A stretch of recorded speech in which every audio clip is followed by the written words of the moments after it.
Nous espérons que donc ce que vous êtes venu chercher ici à Louga soit une réussite comme par le passé en 2015. Tout à fait. Donc nous avons vu les images. Donc j'étais très content parce qu'on m'a dit que donc vous allez devoir accueillir donc l'agence sénégalaise donc des études spatiales. J'en parlais tout à l'heure donc avec le DG. L'astronomie, donc c'est une science, hein, à l'image de toutes les autres sciences, mais peu connue ici dans nos latitudes. Et je lui expliquais tout à l'heure, donc ça nous a créé peut-être cette incompréhension sur le croissant lunaire qui nous concerne tous. Mais le DG, donc on l'a suivi de près avant même d'embrasser ce métier, donc sur l'astronomie. Et je dis que donc c'est une science qui peut beaucoup aider, comme elle a eu à le faire dans d'autres pays, surtout dans les pays du monde arabe, donc, qui ont eu, parce que ça c'est la modernité. Donc on peut allier les deux, la modernité et donc l'option classique de scruter donc le croissant lunaire. Et que cet engouement que vous avez donc pour les jeunes, les populations, donc ça ne fait qu'accroître donc de la sagesse, du savoir et du savoir-faire, qui permet donc de comprendre beaucoup de choses donc dans la vie. Parce que l'être humain aussi a besoin d'évoluer, mais d'évoluer surtout positivement. Et donc la science est là, comme le disent les scientifiques, pour nous aider à avoir beaucoup plus de sens pour comprendre donc l'humanité. Donc pas à 100%, mais quand même à un degré qui nous permet donc de comprendre beaucoup de choses et de lever donc beaucoup d'inquiétudes.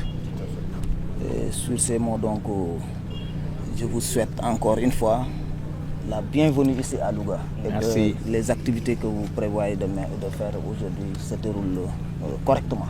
Merci. Donc à la place civique Mansour Bouna.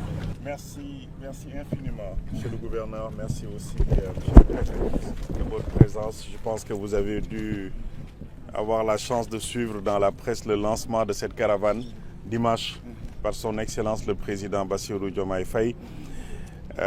Comme vous l'avez dit, c'est la deuxième édition. En 2015, nous avions parcouru 17 étapes et donc uniquement 7 régions. Cette année, pour les 10 ans de cette caravane, nous allons faire l'ensemble des régions, des 14, en 25 étapes.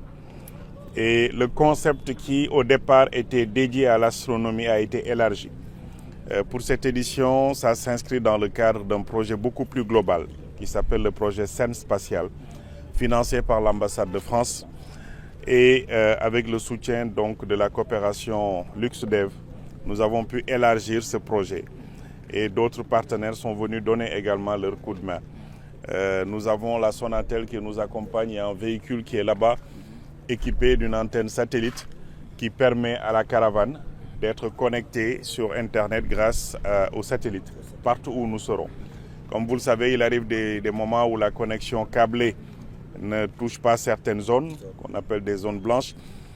Le satellite nous permettra partout à travers le pays d'avoir cette connexion. Mais au-delà de ça, c'est la contribution de plusieurs pays dans cette caravane. Vous avez des amis du Sénégal qui viennent de la France. David Baratou qui est là, Cédric Thomas qui avait fait le festival Saint-Louis sous les étoiles en 2011, mais qui a laissé toutes ses activités pour revenir contribuer à l'initiation des jeunes et des populations.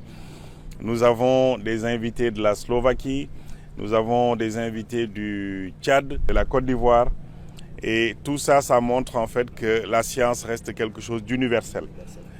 Aujourd'hui, quand vous faites des équations et qu'on vous dise 1 plus 1 égale 2, que vous soyez ici à Ngehor, 1 plus 1 c'est 2. Si vous êtes au Japon, 1 plus 1 c'est 2.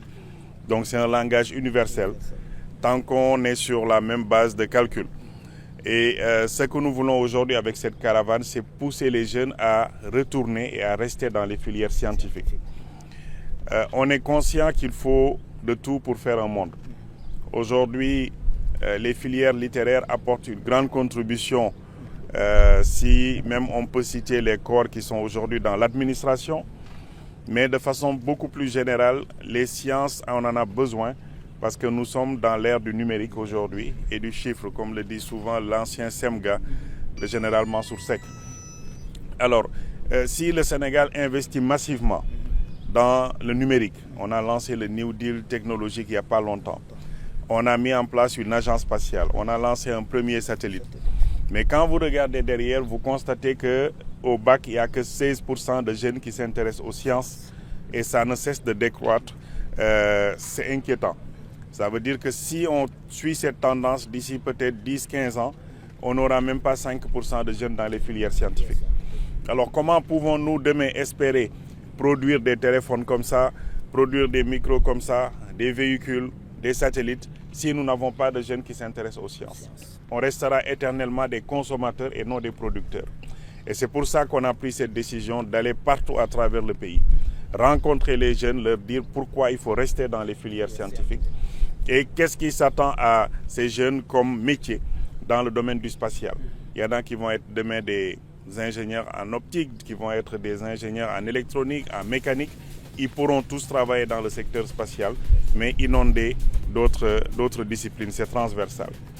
La dernière chose, c'est la nécessité aussi de discuter avec les parents.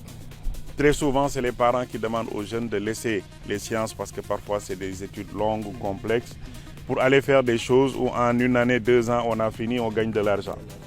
Mais ça, pour nous, c'est régler un problème ponctuel, mais ce n'est pas s'assurer un développement durable. Donc l'objectif, c'est également de parler avec les parents, les pousser à accompagner les jeunes dans leur décision de faire des sciences.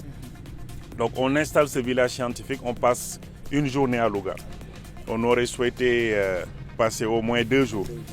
Mais 25 étapes en 1 mois et 8 jours, c'est très long. Donc on restera une journée à Louga. Le village scientifique va être installé et toute la population est attendue. Vous également, vous êtes attendus à visiter les stands. Il y aura de la robotique, de l'intelligence artificielle, réalité augmentée, astronomie. Toutes ces disciplines seront présentées au grand public. Et le soir, comme on a un beau ciel, on mettra 5 grands télescopes à la disposition des populations qui vont venir observer les étoiles. Il y aura la Lune qui sera visible, la planète Jupiter et d'autres étoiles qu'on pourra montrer. Donc vous êtes également invités avec vos familles ce soir à partir de 19h pour observer les planètes.